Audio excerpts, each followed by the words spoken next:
let's talk about wealth. Seriously, but probably not the kind you're used to seeing on social media or in the movies. We're going to take a minute to challenge basically everything you think you know about what it means to be rich. Because what if the real goal of money isn't just about piling up more of it? What if it's about something totally different?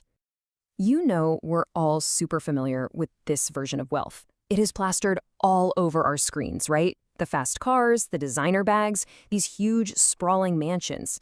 It's a very loud, very flashy, and honestly, a pretty persuasive picture of what success is supposed to look like. Go ahead, just for a second, picture it in your mind. When I say the word wealthy, what's the first image that pops into your head? I'm willing to bet it looks an awful lot like this. A massive paycheck, a shiny luxury car in the driveway, and a house that's way too big for one family. Our culture has basically taught us this simple little equation. Big spending equals big success. The more you show off, well, the more you must have. Simple as that. But here's the million-dollar question. Literally, we've all been sold this dream, this image of what wealth is. But is it actually real?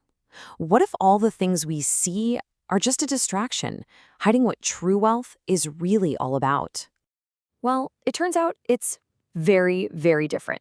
There was this groundbreaking piece of research from a book called The Millionaire Next Door by Thomas Stanley and William Danko. And what they did completely shattered this whole idea. You know how? They did something kind of radical. They actually went out and studied how real millionaires live. And what they found was pretty shocking. So their research uncovered this fundamental conflict. On one hand, you have appearing rich, which is all about a lifestyle of high consumption and visible status.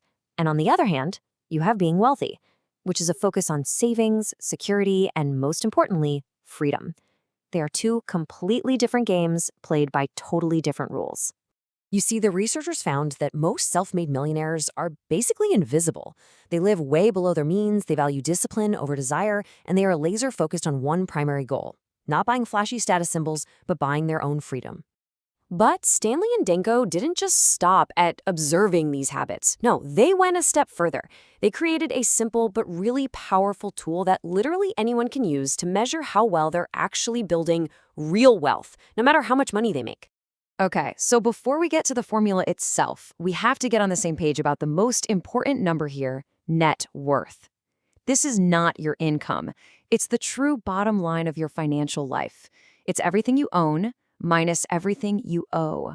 That's the real scoreboard. So how do you know if you're on the right track? Well, the researchers came up with this dead simple formula. You take your age, you multiply it by your annual income before taxes, and then you just divide that whole thing by 10. The number you get is what they call your expected net worth. It's a benchmark for your age and income. And now for the big reveal. You take your actual net worth, the real number, and you divide it by that expected net worth you just calculated. And boom, the result is your wealth score. And let me tell you, it reveals a lot more than just a number. It tells the entire story of your financial habits. So, okay, you've got this score. What does it actually mean? Well, it basically places you on a spectrum, and it shows whether your habits are designed to make you look rich or if they're actually making you truly wealthy. Your score sorts you into one of three categories. If your score is above 2.0, you're an excellent accumulator. You are fantastic at turning your income into lasting wealth. If it's below 0.5, though, you're a weak accumulator, and that's true no matter how big your paycheck is.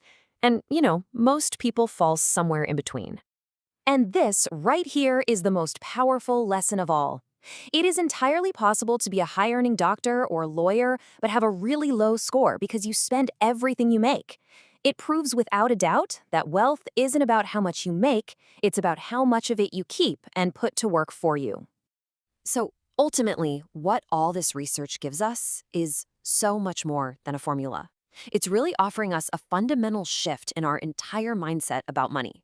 It's a move away from just counting dollars and cents to really understanding the purpose of wealth in the first place. The authors just summarized it so perfectly. They said, wealth is what you accumulate, not what you spend. It's not the car you're driving, it's the assets you own that you didn't spend on the car. It's the financial security that is totally invisible to everybody else. This new mindset, it redefines the entire goal of money. Money stops being this tool you use to show off your status. Instead, it becomes a tool to gain freedom. The freedom to choose your work, the freedom to spend your time exactly how you want to, and the freedom from that constant financial anxiety. And maybe the most empowering idea in all of this is that it's accessible to pretty much everyone. Building wealth isn't some secret handshake reserved for the lucky few or the super high earners. It's just the outcome of simple, consistent discipline and good habits practiced day in and day out. So this leaves us with one final, really important question. After everything we've just talked about, what is the true goal of your money? Is it to look rich or is it to be free? Because honestly, your answer to that question could change everything.